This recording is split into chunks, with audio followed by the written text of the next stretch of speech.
Margo Yuwono, DPR Republik Indonesia saat ini keadungan. Kalau tidak ditindakan oleh ketua DPR, akan jadi konsumsi umum.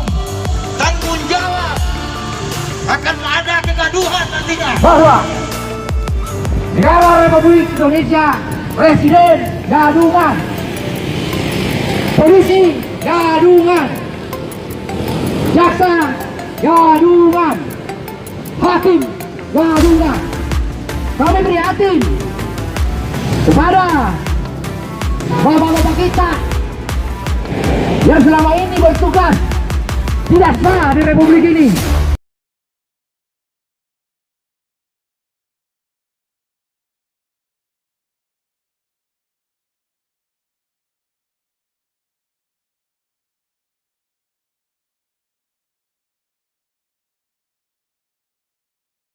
DPR saja belum dibentuk, bagaimana kemudian bisa diamandemen?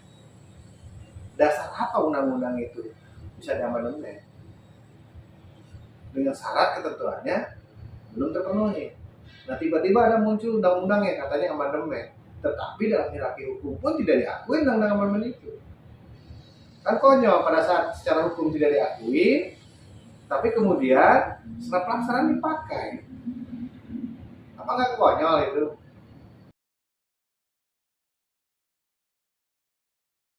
Tujuannya adalah kembali kepada sesuatu kebenaran yang ada. Apa kebenaran yang ada? Setiap ada permainan itu harus jelas aturan mainnya. Setiap pengelolaan negara harus jelas aturan mainnya bagaimana mengelola negara.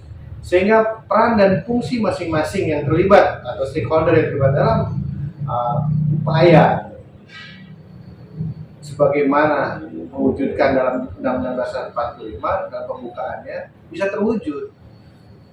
Jangankan bicara tentang terwujud, aturan mainnya saja nggak jelas.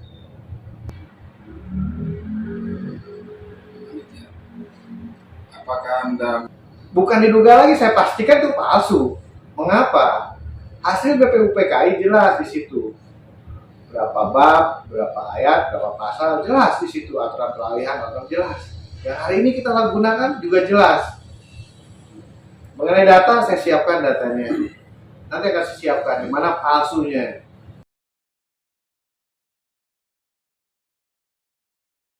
Kami sudah roadshow kemana-mana, bahkan ke DPR, MPR, Presiden, MK, MA, Jaksa Agung, kami sudah roadshow semua itu, sudah kami lakukan.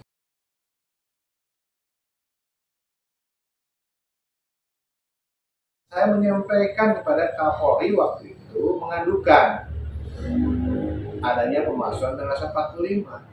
Namun akan dilema pada saat Undang-Undang Dasar 45 itu diterima sebagai pengaduan. Karena polisi sendiri tidak punya hak dan kewenangan untuk mengurus tentang Undang-Undang Dasar. Sejak kapan? Sejak saya mengadukan itu kepada Kapolri. Saya berpihak kepada syarat berdirinya sebuah negara yang disepakati oleh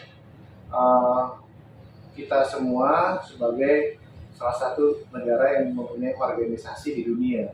Syaratnya adalah satu, mempunyai wilayah. Kedua, mempunyai pemerintahan. Ketiga, adanya penghuni dalam satu wilayah tersebut. Dan keempat adalah syarat untuk diakui oleh negara lain. Itu yang sebut nama saja. Tapi secara prinsipal yang juga.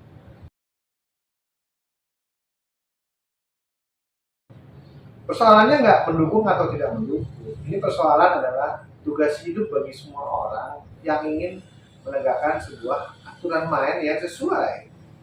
Kalau Anda merasa tidak sesuai, ya Anda harus melakukan untuk mencoba perbaikan. Siapa mendukung?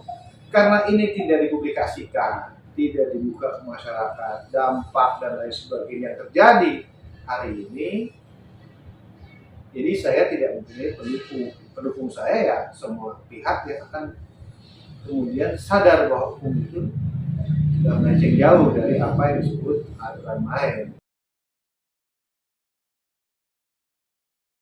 Saya sudah mendorong pada pemerintah meminta pernyataan sikap. Pada zaman SBY, pemerintah SBY mengapresiasi dan akan melaksanakan pemerintahan sesuai Undang-Undang Dasar 1945. Kemudian berlanjut pada periode pertama Presiden Jokowi.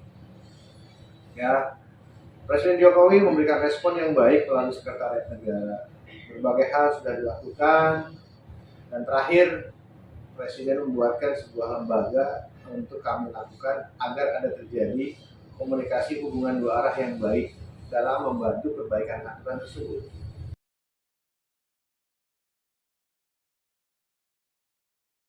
Harapannya sejak awal saya minta agar langkah ini tidak terukur, saya minta sudah terukur. Contohnya saya sudah meminta kepada Presiden agar dibuatkan satgas tentang Undang-Undang Dasar dan atau badan yang mengurusi tentang Undang-Undang Dasar. Dan menurut para ahli yang dilakukan oleh teman-teman di Presiden melalui Sekretariat Negara, yang punya kewenangan adalah MPR. Sehingga menurut hemat kami, suka nggak suka, ini sekarang bola panasnya ada di MPR.